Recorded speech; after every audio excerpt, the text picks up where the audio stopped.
rather as like a communication because I really want to get the message through regarding the role of debating, especially in university education. Given that we're here are mostly all university students, um, then you might be wondering what are we doing here? What are debate clubs doing? On a general scale, how can the youth engage in advocacy? How can they play a role in diplomacy?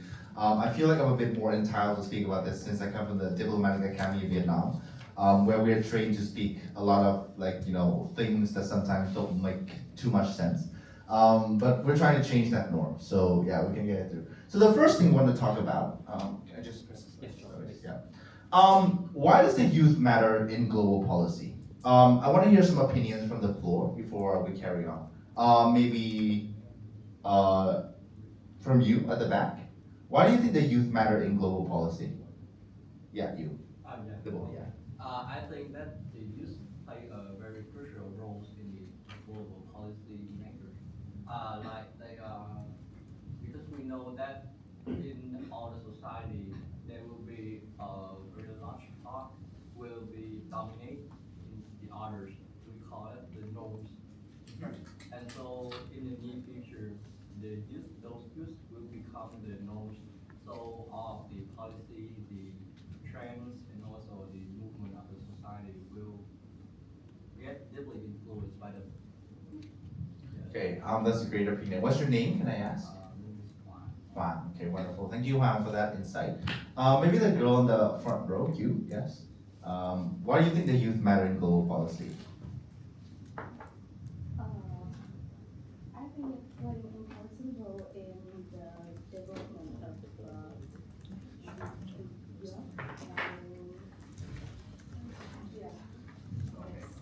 Yes, you. Well, I think a lot of policies affects the youth, and a lot of decisions that the government make will affect the youth. So I believe that they should have a right to a voice in the matters that do affect them. Okay, wonderful. I think that beautifully captures my two main points, which is the youth are both the future leaders and the current stakeholders. As per Juan mentioned, right, the youth obviously will become future leaders of the country, just given the fact that they will grow into politicians, policy makings. And I think one important factor is that the role is becoming more and more flat. So I think there's more avenues for the youth to have an effect on policy making. What's your name, may I ask? Oh, my name is Nicole.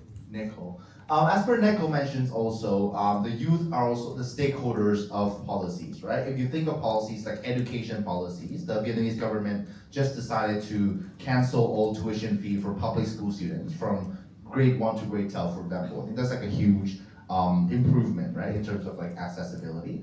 Or you think about countries like Japan or Korea or China, where you have, for example, policies that encourage people to get into marriage and have children in those declining population country. Those decisions also and policies also affect the youth, especially 20s, 30s people. So I think that is the main reason why the youth management policy. Of course, there's another plethora of reasons, but in order to keep it short, just keep it at those main points. I want to mention two examples. I think you can both identify these two. Who is the girl on the left? You?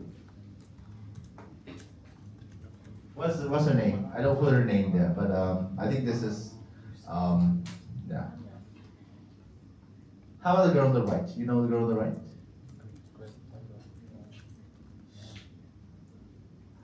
I know her talk about the environment, Exactly, an environmentalist. environmentalist, and she, I don't know, but she talked in really big press. Big press. Yeah, and I don't know her name. but Okay. yeah. Anyone know her name? The girl on the right? Greta Thunberg. Greta Thunberg, right? An environmentalist, the one who was daring enough to speak to the face of world leaders, saying that you're not caring enough about the environment. And she's a pioneering figure of the youth, in leading protests back in her home country to advocate for environmental causes. The girl on the left, anyone know her name? Malala Yousafzai. Malala Yousafzai. Why is Malala famous? What is Malala known for? I think for the women rights and I think she's from Pakistan or Pakistani, yeah, she's Yeah. Pakistani. yes, and like at there like I guess like some extremist people Mhm. who really kind of like lead for like male extremism. Okay. So like they want to kill her because of her like voice for the women rights and yeah, I Yeah. guess, for So- education. Yeah. Yeah, exactly. So Malala was an activist, and she was like technically physically attacked by the extremists in her countries. But she survived. I think the story is that she was shot, but then she survived somehow. The bullet is taken out, and now she's like a very famous like figure in terms of like youth advocacy. Okay, just a side talk. Because she's Pakistani, we're mentioning Pakistan. Anyone know what's happening to Pakistan right now? Right now they're in this Right now. with India, Yeah. Kashmir. Kashmir. India just recently fired missiles into Pakistan, Yes. which is heartbreaking, I think, for me. Okay, so that's the role of youth, right? And now we mentioned the other part of the topic, which is advocacy at the first step, right? The first question again, I want to open the floor. What is advocacy? What do you think? Like, how do you characterize and define advocacy? Boy at the back, you, yeah. What is advocacy? What do you think advocacy is?